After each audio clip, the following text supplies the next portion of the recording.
Good morning students. Last time पे हम बात कर रहे थे इलास्टिसिटी वाला चैप्टर चल रहा था, प्रत्यास्थता, जिसके अंतर्गत हमने प्रत्यास्थता क्या होती है ये बता लिया था। प्रतिबल, विकृति, ठीक है ना, हुक का नियम, यंग का प्रत्यास्थता गुणांक, आयतन प्रत्यास्थता गुणांक, दृढ़ता गुणांक, ये हमने बता लिए थे। उसके बाद हमने प्रतिबल विकृति वक्र देख लिया था और उसके बाद हमने पायसो अनुपात देख लिया था। पायसो अनुपात के बाद हमने तार को खींचने में किया गया कार्य ये देख लिए थे। आज हम कुछ न्यूमेरिकल की बात कर लेते हैं, ठीक है ना।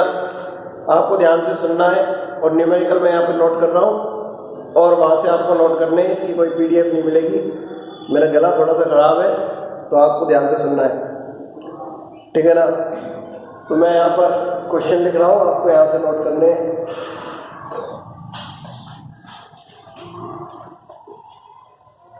इधर देखना, पहला क्वेश्चन है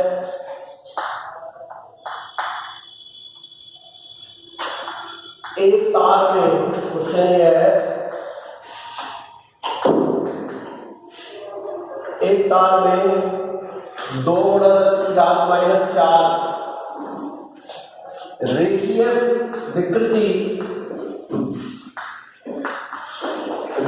विकृति उत्पन्न करने से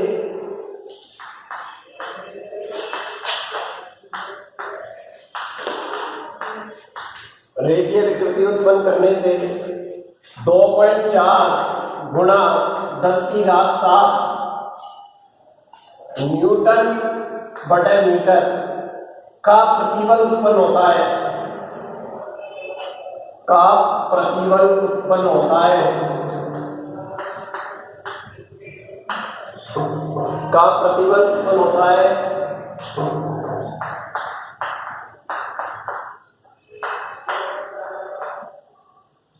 तो तार के पदार्थ का यंग का प्रत्यास्थता गुणांक करो। तार के पदार्थ का यंग प्रत्यास्थता गुणांक ज्ञात करो।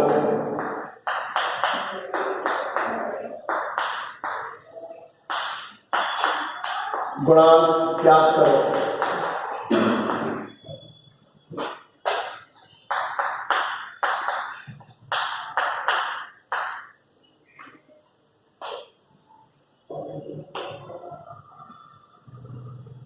इधर देखना क्या कह रहा है, एक तार में कितनी विकृति उत्पन्न करनी है, इतने विकृति उत्पन्न करने के लिए इतना प्रतिबल दे रखा है और यंग का प्रत्यास्थता गुणांक पूछ रहा है। तो यंग का प्रत्यास्थता गुणांक, इधर देखना, यंग का प्रत्यास्थता गुणांक, यंग का प्रत्यास्थता गुणांक और यंग का प्रत्यास्थता गुणांक y बराबर होता है, हमने पता है, अनुदैर्घ्य प्रतिबल बटे अनुदैर्घ्य विकृति। तो अनुदैर्घ्य प्रतिबल कितना दे रखा है, इतना, ये प्रतिबल हो गया और विकृति ये भी, तो ये तो हो जाएगा प्रतिबल बटे विकृति। फॉर्मूला ये है प्रतिबल बटे विकृति और प्रतिबल दे रखा है, ये तो डायरेक्ट निकल जाएगा। ये तो 2.4 × 10⁻⁷ बटे 2 × 10⁻⁴। अब ये घात -4 ऊपर जाएगी तो +4 हो जाएगी, 10 की घात कितनी हो जाएगी 11। इसमें इसका भाग देंगे तो ये आ रहा है 1.2 × 10⁻11 और इसका मात्रक क्या होगा, प्रतिबल का मात्रक है Nm/मीटर और इसका कोई मात्रक नहीं है तो इसका मात्रक हो जाएगा Nm/मीटर। मैं पहले बता चुका हूं कि प्रतिबल का मात्रक Nm/मीटर होता है, जिससे y का मात्रक भी Nm/मीटर ही आएगा। नेक्स्ट क्वेश्चन है और आगे बढ़ते हैं। ये क्या कह रहा है, दूसरा क्वेश्चन है,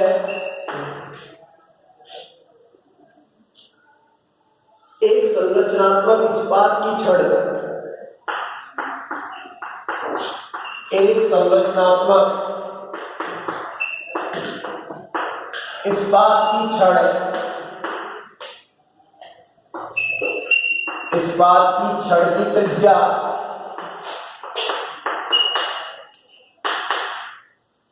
विकृति दे रखी है 10 मिलीमीटर, 10 मिलीमीटर तथा लंबाई 1 मीटर है।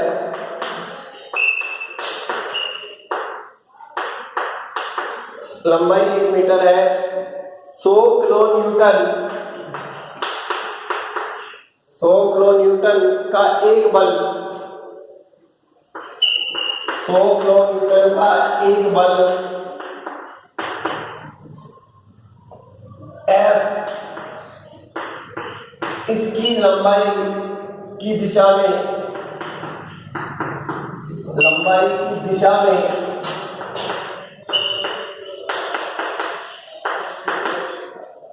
तनित करता है, यानी कि इतना बल इसकी लंबाई की दिशा में लगता है, तनित करता है।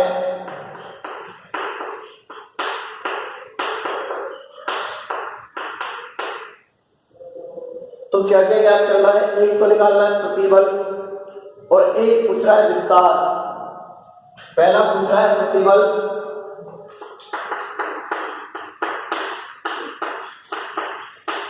दूसरा पूछ रहा है विस्तार।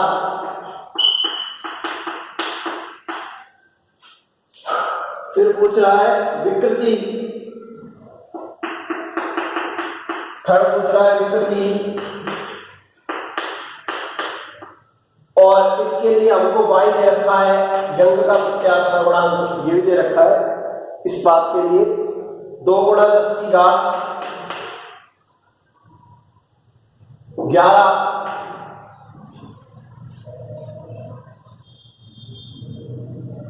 2 गुणा 10 की घात 11 न्यूटन बटा मीटर स्क्वायर। ठीक है ना? इधर देखिए, ये दे रखा है अपने पास। क्या क्या पूछ रहा है? एक इस्पात की छड़ की त्रिज्या दे दी, त्रिज्या दे दी तो क्षेत्रफल निकल जाएगा, लंबाई दे दी और उसमें अपन ने बल दे दिया, इतना बल दे दिया। 3 चीजें दे रखी हैं। तो इसकी कह रहा है कि प्रतिबल निकालना है, विस्तार निकालना है और विकृति निकालनी है। निकालते हैं करके। सबसे पहले तो क्या क्या दे रखा है वो लिखेंगे। सबसे पहले दे रखी है त्रिज्या, त्रिज्या दे रखी है R, R दे रखी है कितनी? 10 मिलीमीटर और 10 मिलीमीटर दे रखी है, तो इसको हमको मीटर बदलना पड़ेगा। तो ये हो जाएगा 10 गुणा 10 की घात -3। मिली कितना होता है मैंने आपको बताया हुआ, 10 की घात -3 होता है, तो ये मीटर बदल गया। लंबाई, लंबाई हम L लेते हैं, L कितनी दे रखी है? ये त्रिज्या दे रखी थी, ये लंबाई दे रखी है, लंबाई दे रखी है तार की 1 मीटर और उस पर बल दे रखा है F 100 किलो न्यूटन। तो भाई किलो न्यूटन है, इसको न्यूटन में बदलना पड़ेगा। ये हो जाएगा 100 गुणा 10 की घात 3 न्यूटन। कितना हो जाएगा ये? 100 गुणा 10 की घात 3। तो क्या क्या निकालना है? प्रतिबल निकालना है पहला। इधर देखो, प्रतिबल क्या होता है? प्रतिबल होता है बल बटा क्षेत्रफल। तो बल तो दे रखा है लेकिन क्षेत्रफल नहीं दे रखा। क्षेत्रफल किससे मिल जाएगा? त्रिज्या दे रखी है तो पाई r स्क्वायर से। ठीक है ना? तो कहने का मतलब है पहला निकालना है प्रतिबल। सारे फॉर्मूले आपको याद है तो आप कर सकते हैं। प्रतिबल होता है F बटे A और प्रतिबल कितना दे रखा है बाद में कर लेंगे पहले। और क्षेत्रफल कितना होता है? पाई r स्क्वायर। तो पाई r स्क्वायर दिया मैंने। अब मान रख देंगे बल कितना हो गया? 100 गुणा 10 की घात 3। पाई का मान कितना है? 3.14। r का मान कितना है? 10 गुणा 10 की घात -3 का होल स्क्वायर। अब भाई गुणा जोड़ बाकी भाग तुम्हारे को आने चाहिए। इसको गुणा जोड़ बाकी थोड़ी करके दिखाऊंगा मैं।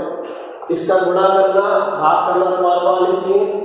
इसको 2 बार गुणा करना है, जो आएगा इसको भाग देना है गुणा करके। ठीक है ना? मैं डायरेक्ट आंसर बता रहा हूँ। यहाँ से ये आ रहा है 3.18 गुणा 10 की घात 8 और मात्रक क्या आएगा? प्रतिबल का बल बटा क्षेत्रफल। बल कितना होता है? न्यूटन, क्षेत्रफल मीटर स्क्वायर में। यहाँ पर एक और दे रखा था न्यूटन बटा मीटर स्क्वायर और ये मीटर बटा मीटर स्क्वायर है। ये प्रतिबल का मात्रक मीटर बटा मीटर स्क्वायर होता है, मीटर बटा मीटर नहीं होता। तो न्यूटन बटे मीटर स्क्वायर है सवाल में, ठीक है ना। दूसरा है विस्तार। इधर देखना विस्तार। विस्तार माने हमने कहा था पहले, हम इस चैप्टर में पूरे में बात कर चुके हैं, एक तार है एल लंबाई का, जिस पर बल लगाते हैं तो उसकी लंबाई में कितनी वृद्धि होती है, डेल एल वृद्धि होती है। तो वो विस्तार डेल एल का, तो वाई लंबाई में वृद्धि, तो लंबाई में वृद्धि पूछ रहा है। विस्तार का मतलब क्या पूछ रहा है, लंबाई में कितनी वृद्धि हुई है, लंबाई में वृद्धि पूछ रहा है, डेल एल ये पूछ रहा है, ठीक है ना। इधर देखो y बराबर होता है क्या, f बटे a upon del L upon L, ये होता है। ये निकालना है हमारे को। इधर देखना कैसे निकलेगा, क्योंकि मैं जानता हूं, इधर देखना y बराबर, ये ब्लैक बोर्ड में नीचे जगह नहीं है इसलिए सामने लिख रहा हूं, तुम्हारे को नीचे लिखना है। y बराबर f बटे a और ये होता है डेल एल अपॉन एल, तो ये होता है फॉर्मूला। अरे y बराबर ये फॉर्मूला होता है, चूंकि y यंग का प्रत्यास्थ गुणांक ये फॉर्मूला है प्रतिबल बटे विकृति। तो f बटे a तो प्रतिबल होता है और डेल एल बटे एल क्या होता है, विकृति। तो f बटे a बटे डेल एल अपॉन एल, तो ये हो गया।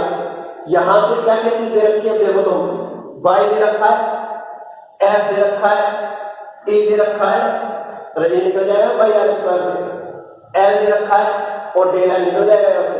तो यहाँ से डेल एल तुमको नीचे दिखना है, इसके नीचे, ठीक है ना, यहाँ इतनी जगह नहीं है इसलिए मैं आगे लिख रहा हूँ, इसके आगे तुमको नीचे लिखना है।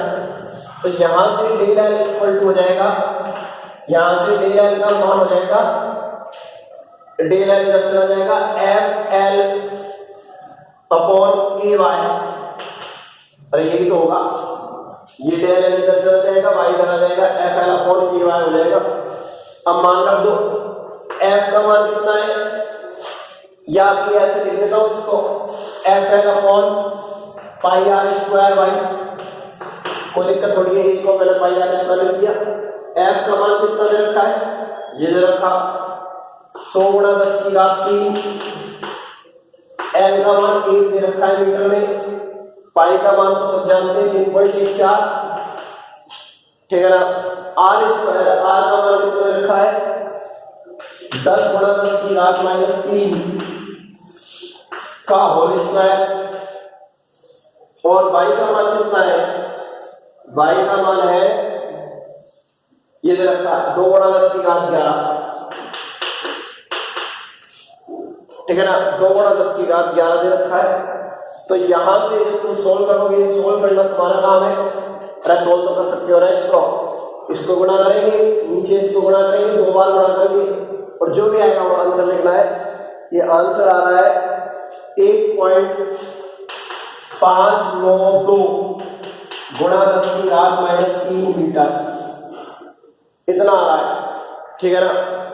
अरे भाई कुछ नहीं, सब बात दे रखी थी, त्रिज्या दे रखी है, इससे क्षेत्रफल निकल जाएगा, लंबाई दे रखी है, बल दे रखा है, तो प्रतिबल निकल गया। लंबाई में वृद्धि, y का फॉर्मूला ये होता है, तो लंबाई में वृद्धि यहाँ से निकल जाएगी ये फॉर्मूले से, ठीक है ना। अब विकृति हो रहा है, मैं यही कहा सकता हूँ, फिर मिटा दूंगा एक साथ ही।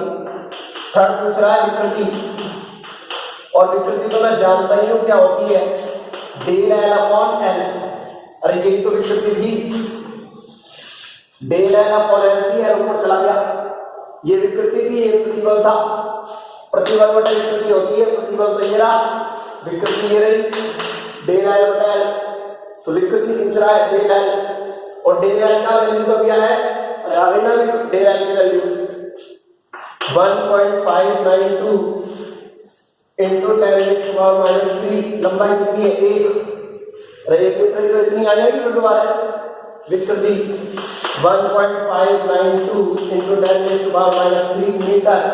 मात्रा लगाना जरूरी है, यदि तुमने मात्रा नहीं लगाया तो आगे नंबर कट जाएंगे, ठीक है ना। मात्रा लगाना जरूरी है, उसका क्या मात्रा है। तो ये 2 सवाल देख लिए हमने, और आगे बात करते हैं, इसको मैं रफ कर देता हूँ एक सेकेंड।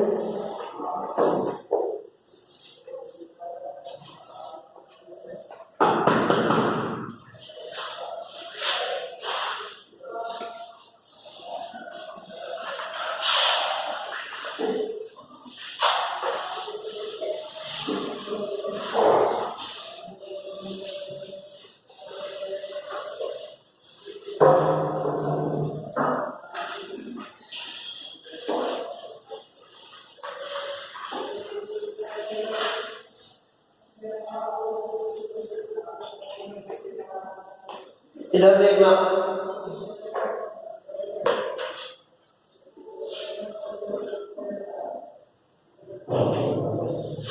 नेक्स्ट क्वेश्चन है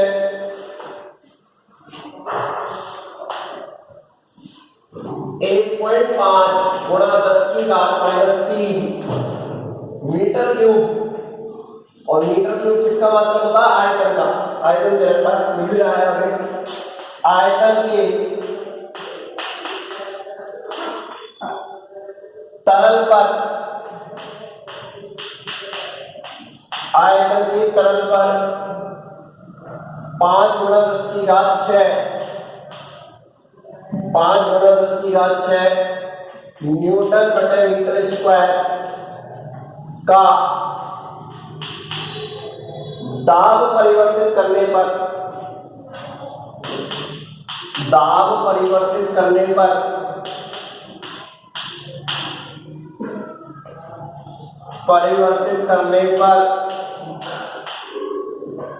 उसमें 3 गुणा 10⁻⁷ मीटर क्यूब की कमी हो जाती है। उसमें इतनी कमी हो रही है, 3 गुणा 10⁻⁷ मीटर क्यूब की कमी हो जाती है।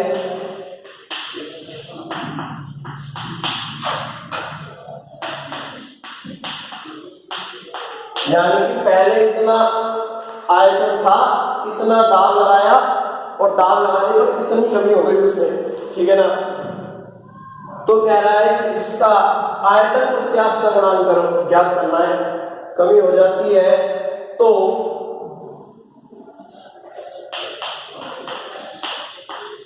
तरल का आयतन प्रत्यास्थ गुणांक ज्ञात करो। तरल का आयतन प्रत्यास्थ गुणांक ज्ञात करो, ये कह रहा है। इधर देखना, आयतन प्रत्यास्थ गुणांक मैंने आपको बताया था कि आयतन प्रत्यास्थ गुणांक होता है अभिलंब प्रतिबल बटे आयतन विकृति होता है, ठीक है ना।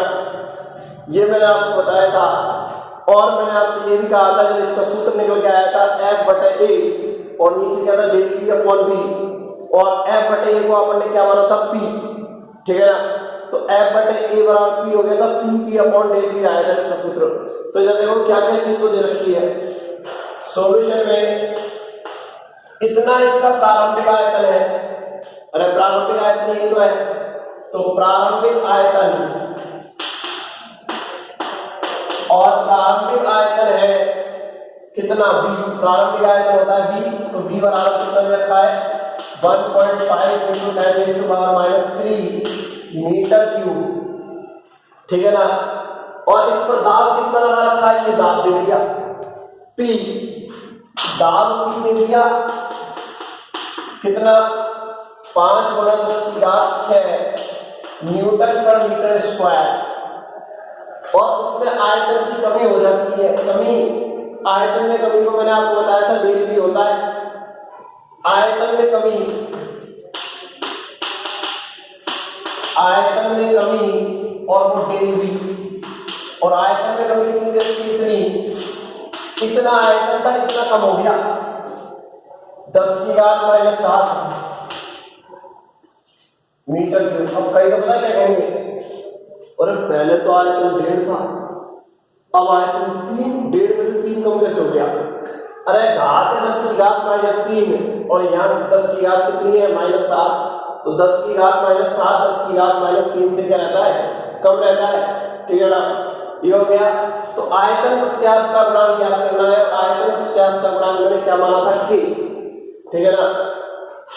आयतन प्रत्यास्थ गुणांक, आयतन प्रत्यास्थ गुणांक K, और K का फॉर्मूला होता है P V upon del P, ये होता है। माइनस भी होता है, लेकिन माइनस किसको दर्शाता है? कमी को दर्शाता है, तो कमी तो पहले दे रखी है उसमें, तो माइनस को लेने की कोई बात ही नहीं है। तो ये फॉर्मूला हो गया हमारे पास डायरेक्टली। तो पी का मान दे रखा है 5 × 10⁶। अरे मुख्य फॉर्मूला क्या था? F/A del P upon we, और F/A को मैंने क्या लिखा था? पी, ठीक है ना। तो ये फॉर्मूला था 5 × 10⁶। आयतन कितना है? 1.5 × 10⁻³ और ये हो जाएगा 3 × 10⁻⁷, ठीक है ना। और ये तो कट गया 2 बार 1.5 से, ठीक है ना। ये हो गया 2.5 और ये हो गया 10⁻³ ऊपर आएगा 7, तो कितना हो जाएगा? 10⁻10। तो ये आ जाएगा 2.5 × 10⁻10, यानी कि इतना आ गया। और इसका मात्रक क्या होगा? इसका कोई मात्रक होता ही नहीं है, मैंने पहले बताया था। विकृति का दाब का कितना होता है? जो प्रतिबल का होता है, प्रतिबल का कितना होता है? Newton per metre square. न्यूटन/मीटर स्क्वायर प्रतिबल का होता है, तो ये मात्रक आ गया। एक सवाल और देख लेते हैं।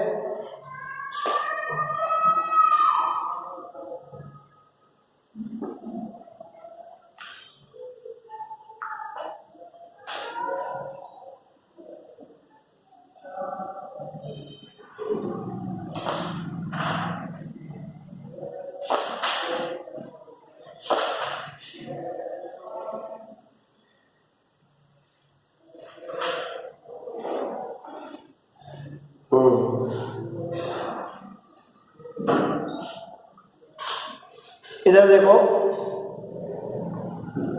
ये क्या कह रहा है? स्टील के तार का अनुप्रस्थ काट क्षेत्रफल। इधर देखना, स्टील के तार का, नेक्स्ट क्वेश्चन है, स्टील के तार का अनुप्रस्थ काट क्षेत्रफल,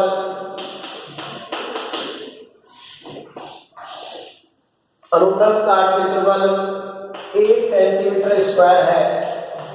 यह लगा, उसकी लंबाई को दुगना करने पर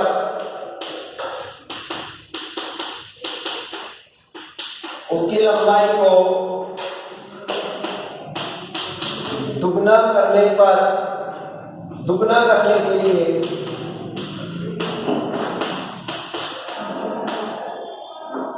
कितने बल की आवश्यकता होगी? कितने बल की